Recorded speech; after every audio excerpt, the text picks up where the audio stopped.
Hello students, today I explain standard 9th English medium poem 2nd, The Road Not Taken. So I hope all here keep silently. So we will start this poem. This well-known poem is about making choices and the choices that shape us. Robert Frost is an American poet who writes simply but insightfully about common ordinary experience.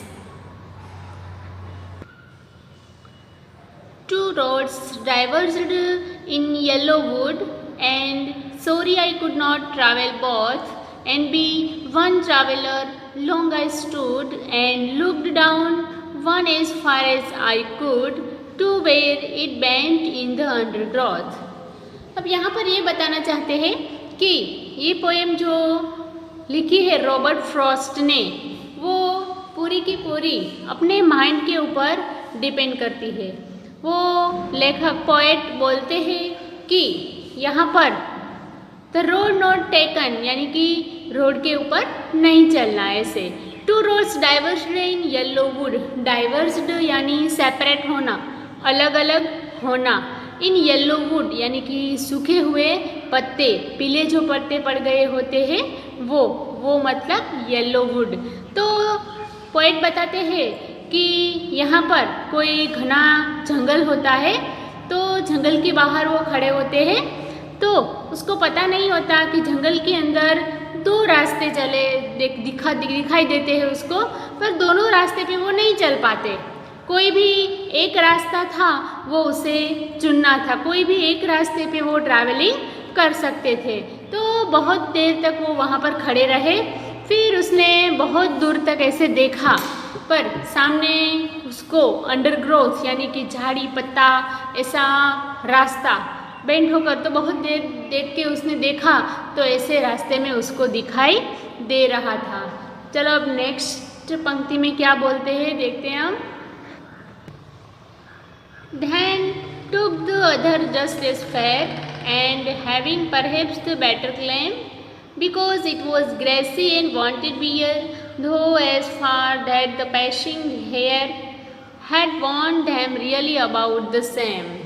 इस paragraph में बोला गया है कि took the other, फिर वो जो रास्ते दिखाई देते हैं उसको बहुत दूर तक ऐसे देखते हैं, पर दोनों रास्ते में कौन सा डिफरेंट था कि जो एक रास्ता था वो एकदम ग्रासी था यानी कि उस पर ज़्यादा ग्रास दिख रहा था, और जो अदर रोड्स था वो क्या था कि उसमें ज़्यादा क्योंकि ग्रास नहीं दिख रहा था। वो आप लोगों को सिंपली पता है कि जिन पर लोग ऐसे ज़्यादा चलते हैं तो वहाँ पर ऐसे ग्रास नहीं उगता, पर जिस पर कोई चलता नहीं है वो जगह होती है तो उस पर ग्रास बहुत ज़्यादा होता है। तो वो सोचने लगते हैं कि यहाँ पर मैं देख रहा हूँ दो रोड सेपरेट हो रहे हैं, दिख रहे हैं मुझे।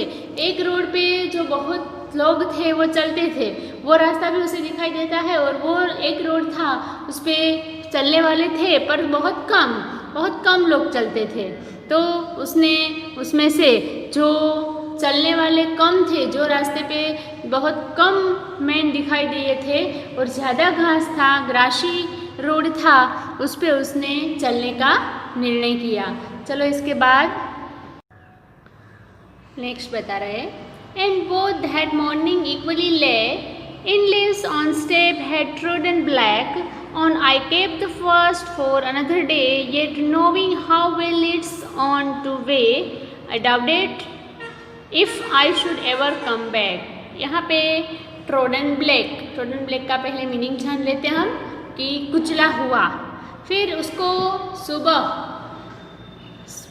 याद आता है, पता चलता है कि दोनों रास्ते की तरफ देखते हैं, फिर लेखक सोच में पड़ जाते हैं कि कौन सा रास्ता मैं चूज़ करूं।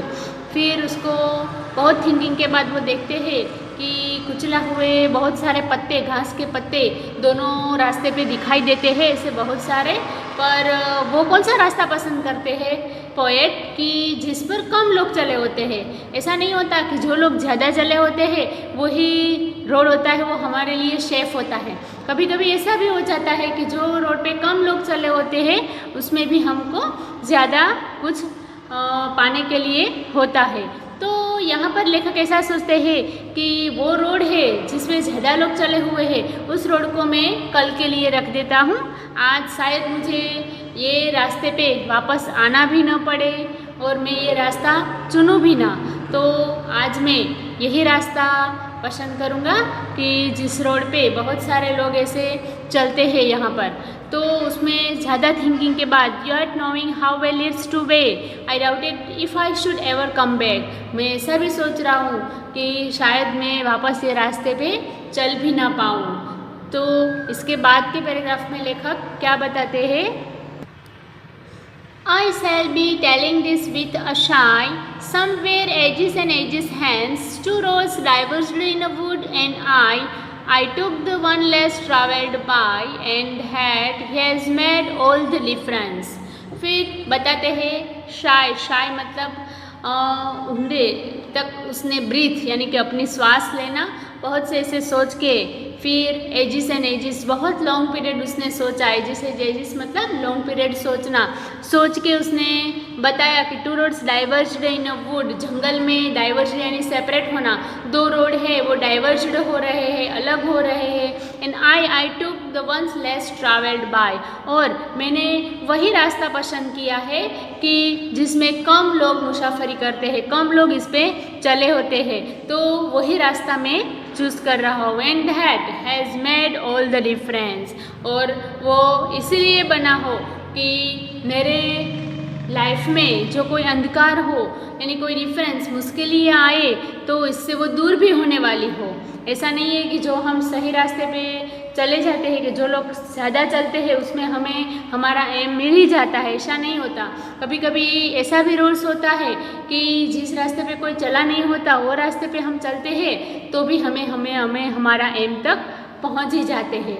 तो बच्चों ये पोएम हमें ये बताना चाहती है, ये सिखाना चाहती है कि आप अपनी दिल की सुनना, कि कोई आपको बताए कि आप ये करें वो करें कि आपको ये करने से अच्छा रिजल्ट मिलेगा, तो आप ऐसा मत सुनना। पर आप ऐसे एक बात ज़रूर याद रखना कि आपका दिल क्या बता रहा है। आप जो अपने मन से आप जो भी पाना चाहते हो, कुछ करना चाहते हो, तो आप उस पर थिंकिंग करना। जो आप दिल की सुनोगे तो आप में जो भी कोई डिफरेंस यानी कोई भी डिफ़िकल्टी आएगी बीच में तो आप इससे रुक नहीं पाओगे। पर आप दूसरों के किए पर चलोगे तो बीच में कहीं पर आप रुक भी जाओ और कोई आपका साथ भी न दे। तो ये पोएम आपको यही सिखाती है कि हमेशा आप अपने दिल की सुन के आपको हमेशा आगे बढ़ना चाहिए। ये पोएम है, ये हमारी यहाँ पे ख़त्म होती है।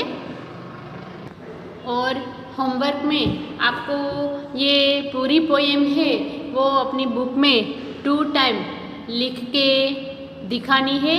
तो ये पूरी पोएम आपको 2 टाइम अच्छे हैंड राइटिंग से लिखनी है। अपनी बुक में वापस अच्छी हैंड राइटिंग से लिखना।